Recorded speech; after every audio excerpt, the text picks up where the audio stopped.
You're thinking too much again, Kian said with a faint smile, as if the moment didn't carry any weight. It's just a bit of fun. Just a bit of fun. That's how she chose to describe it. But nothing about it felt light to me. The atmosphere around us was calm, filled with soft music and quiet conversations. It should have been a comfortable evening, something simple. Instead, I stood there watching my wife lean closer to someone else, her attention drifting so naturally, like I had already become part of the background. I didn't know the man. But he moved with confidence, like he belonged wherever he stood. And she responded to him without hesitation, like it was effortless. Kian, I said quietly. She glanced at me, her expression neutral. Don't make this uncomfortable. That was it. No concern. No explanation. Just a quiet dismissal. Have you ever realized that someone you trusted completely had already started to pull away, and you were the last to notice?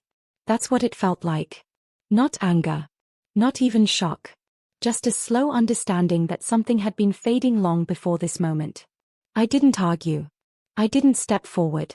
I stepped back. Because I understood something clearly in that moment. You can't hold on to someone who has already decided to let go. We left soon after. The drive home was silent. Not peaceful, not tense. Just empty. She stayed on her phone, occasionally smiling at something I wasn't part of. I kept my focus on the road, letting the silence settle between us.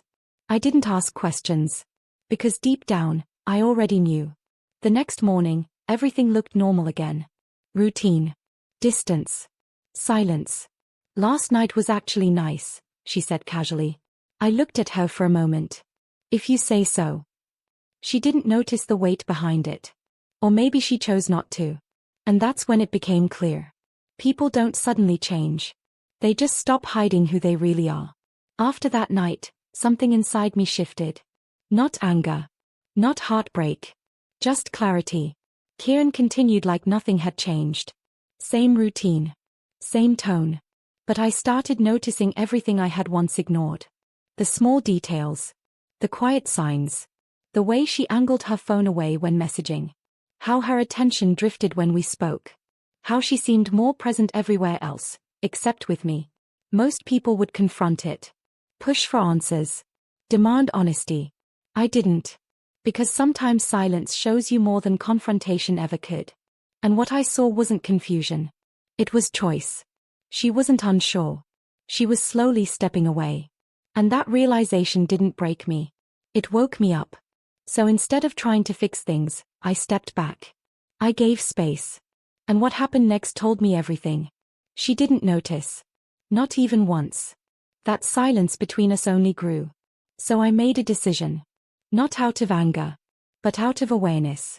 I started focusing on myself again. Things I had ignored for too long. Time alone. Clear thinking. Distance from something that had quietly become exhausting. Then one evening, I did something unexpected. When I pulled into the driveway, the sound caught her attention immediately. She stepped outside, confused. What is this? Something I wanted, I said calmly. Her expression changed. You made a decision like this without telling me. I paused for a moment. I didn't think it mattered. That hit deeper than anything else.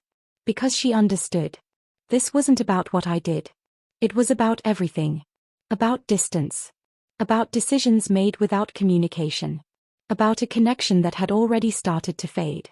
She didn't respond. And for the first time, I didn't try to fill the silence. The distance between us didn't break suddenly.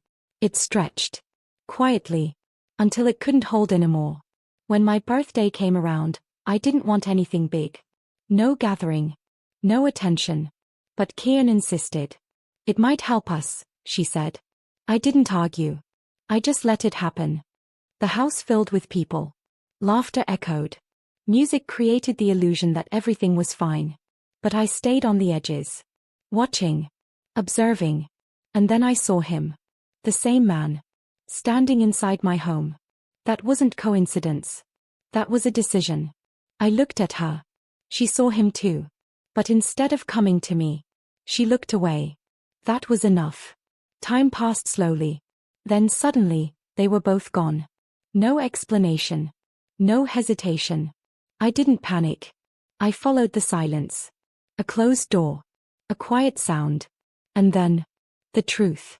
Clear. Undeniable. There was no confusion left. No doubt. Just reality. They froze when they saw me, waiting for a reaction. But I didn't give them one. Because in that moment, I didn't feel anger. I felt clarity.